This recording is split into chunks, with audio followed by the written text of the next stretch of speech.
Hi there. Good afternoon, everybody.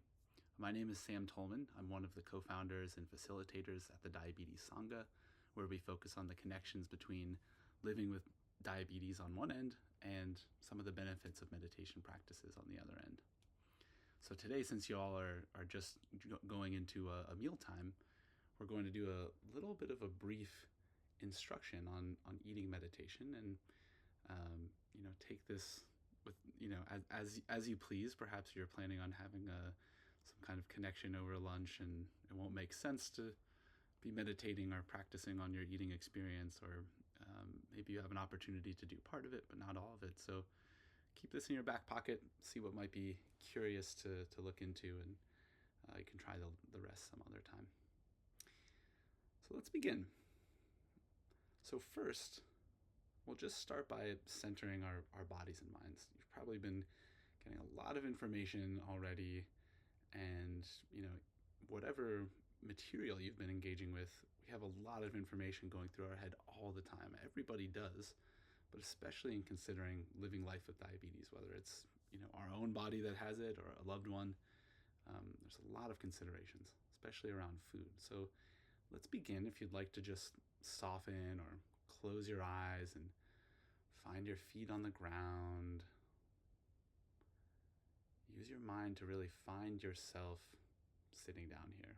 Or if you're standing, that's fine too, but really feeling the weight and solidity of your body.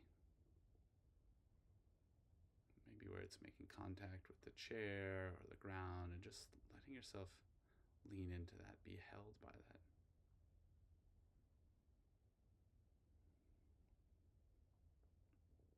Take a few deep breaths. These are just nice clearing breaths. Just letting go. Okay, that was all good stuff. I'm absorbing it. I don't need to keep spinning on it right now, though. Right now, let's focus on what's happening right now.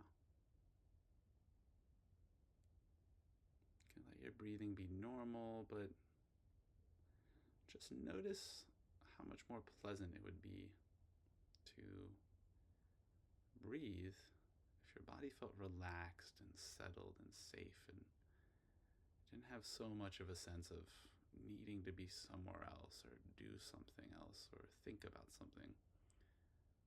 This one moment, at least for now, is sufficient. We're only going to be here for another 2 or 3 minutes. Let this moment just be sufficient, and let your breathing be sufficient. That's all you need to do, is just sit here and breathe. And just breathing normally.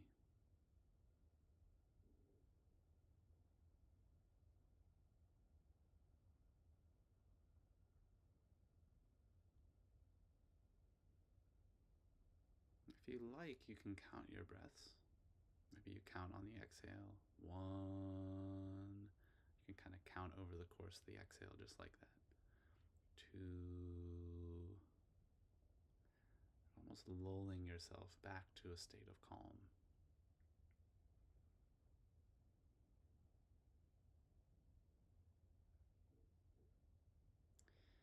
That helps us notice all the spinning of the mind.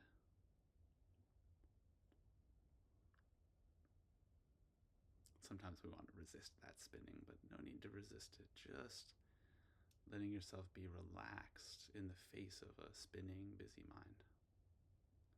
Settling your shoulders, settling your face, letting it be melty. Settling your heart and your belly and your hips and your back.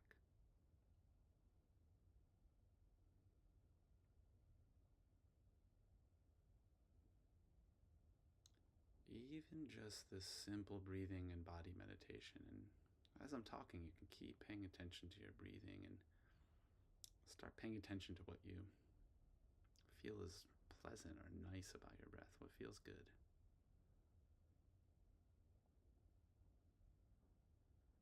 So just what we're doing now is an excellent preparation for a meal. It helps put our body in a parasympathetic state. Our nervous system can be in this rest and digest mode where we can really digest our food.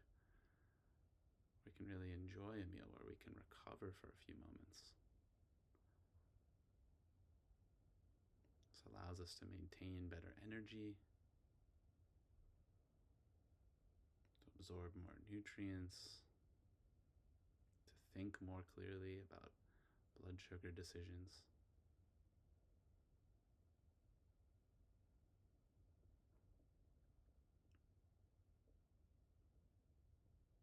So from this space, I encourage you, when you do get your food, just take, maybe it's just 10 seconds to just revisit this little relaxation of the body, a few breaths.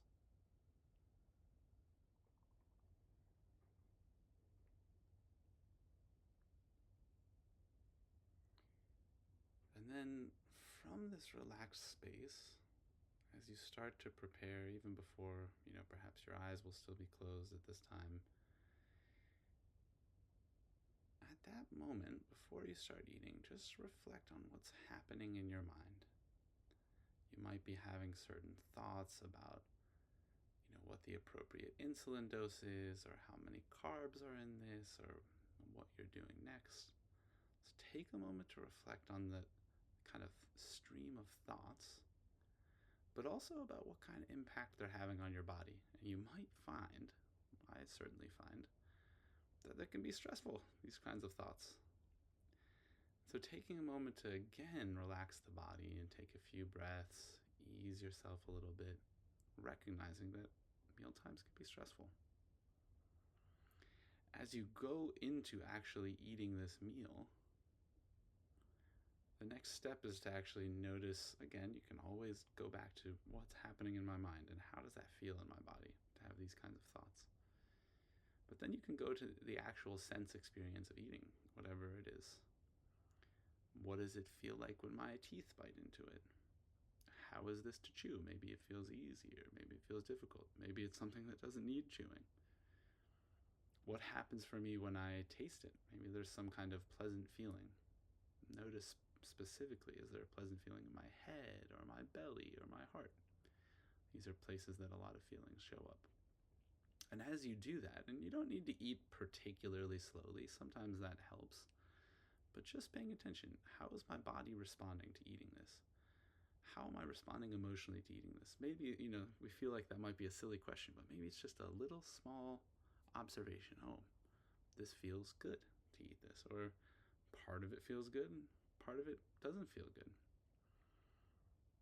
As you go on eating like this, just noticing what is the sense experience of eating this thing, the activity of chewing or swallowing. What does that physically feel like? Just reflecting on the bodily feelings. And then what's the impact on my mind of this? What thoughts am I having about eating?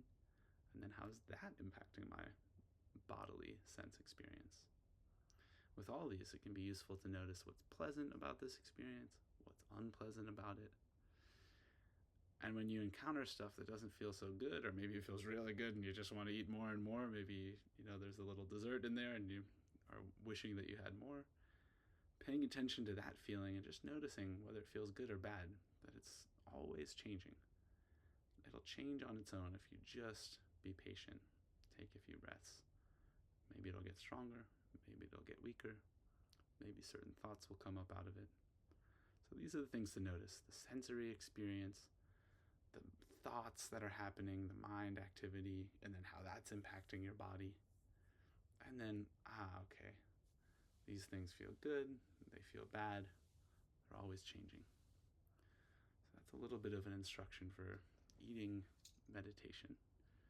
I hope it's a delightful meal. You can very much enjoy a meal this way, in addition to it being a deep contemplative or meditative experience.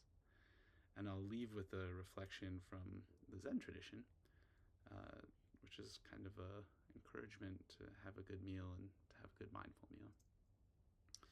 So take this as you will and leave it if you wish.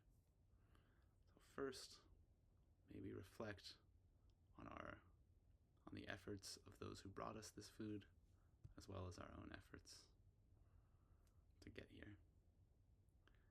Secondly, let us be aware of our own deeds and actions as we go into this meal.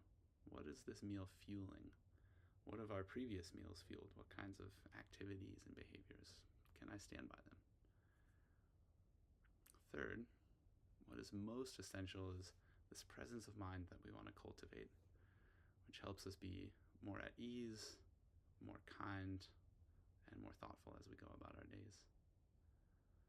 Fourth, we really appreciate this food because it sustains the good health of our body and mind. And lastly, may this food be an offering not only for me, but for everybody that I can impact in a positive way. Okay, bon appetit.